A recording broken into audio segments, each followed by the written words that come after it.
I kept hearing soft footsteps above my bedroom ceiling. Every night, I thought it was the old house settling. But when a storm caused the attic hatch to crack open, we discovered a stranger who had been living up there for 9 months, watching my family sleep. Hey everyone, welcome back to the channel. Tonight we're stepping into something truly chilling. The kind of real-life horror that doesn't need ghosts or monsters because the scariest thing in the world is realizing your own home isn't safe. This story comes from a woman named Rachel, 34, a single mom in a quiet Midwestern suburb who lived through 9 months of pure psychological terror. Every detail is grounded in things that have actually happened to real families: hidden squatters, stolen moments of privacy, and the slow realization that someone has been inside your walls the whole time. If you've ever heard a strange creak at 3 a.m.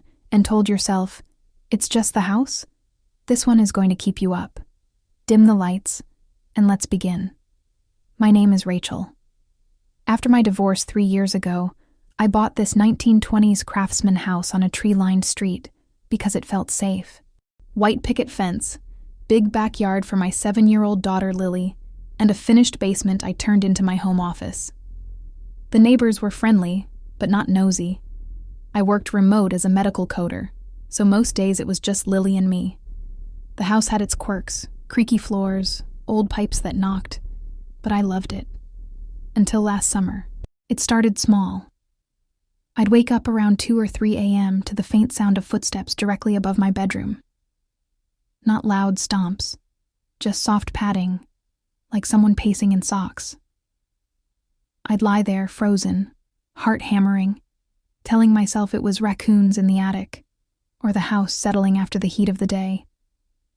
I even joked about it with my sister on the phone. Old houses talk, right? She laughed. I laughed. But the sounds kept happening, always after Lily was asleep and I'd turned off my bedroom light.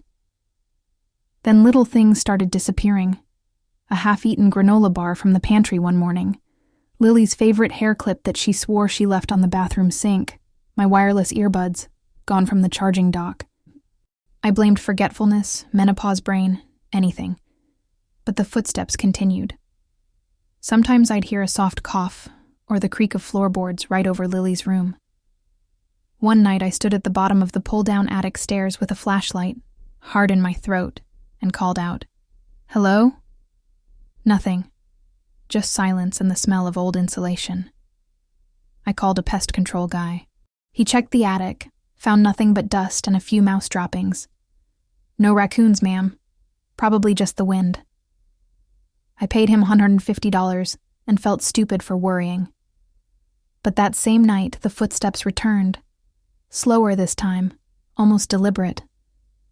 I started sleeping with a kitchen knife under my pillow. By month 4, I was a wreck. I installed cheap motion lights outside and a Ring camera on the front door. Nothing. The footsteps only happened inside. I even had my ex come over one weekend while Lily was at his place.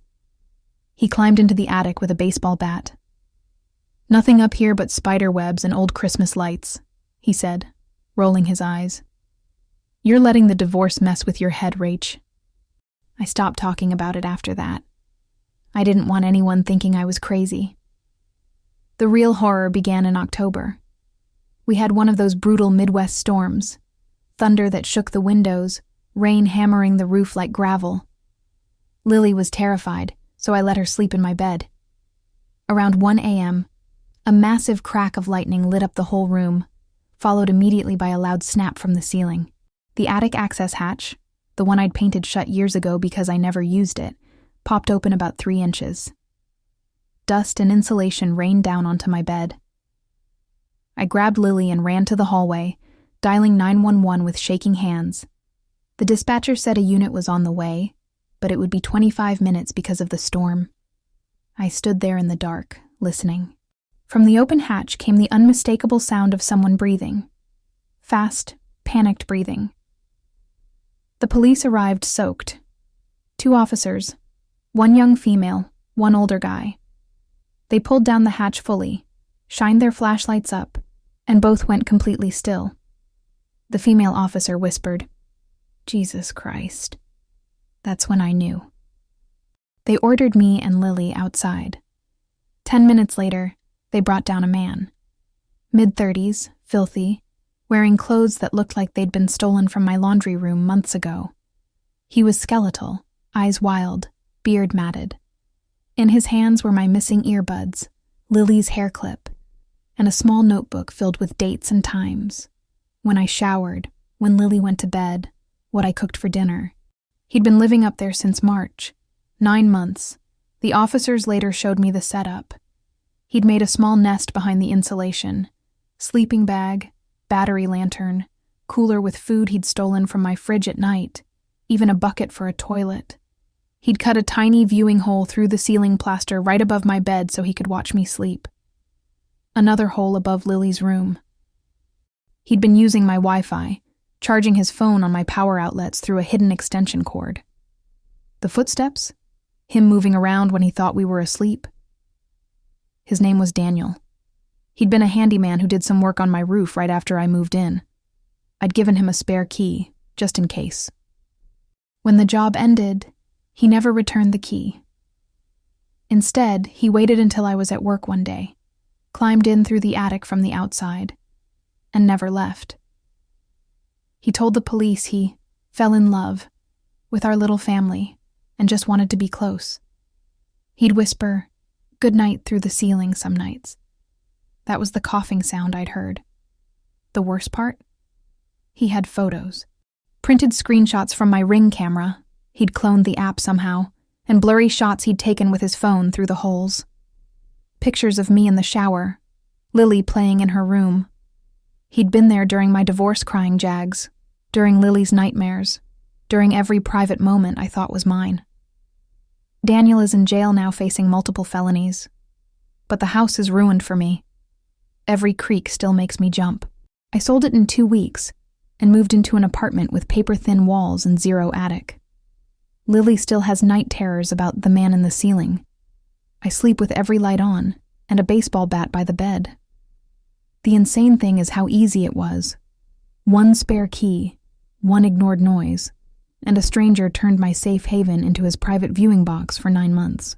Neighbors later told police they'd seen a shadowy figure on my roof a few times, but assumed it was me fixing something. If you've ever heard a bump in the night and brushed it off, or given a contractor a key and forgotten about it, this is your warning. Your home is supposed to be the one place nobody can touch. Sometimes the monster isn't outside the door. It's already inside the walls. If this story made your skin crawl, or if you've ever had a similar, "is someone in my house" moment, tell me in the comments. I read every single one. You are not alone, and sometimes the scariest stories are the ones that actually happened next door. Thanks for sitting through this with me. If it rattled you, hit like, subscribe, and turn on notifications so you never miss another real-life nightmare. Lock your doors tonight, guys, and check your attic.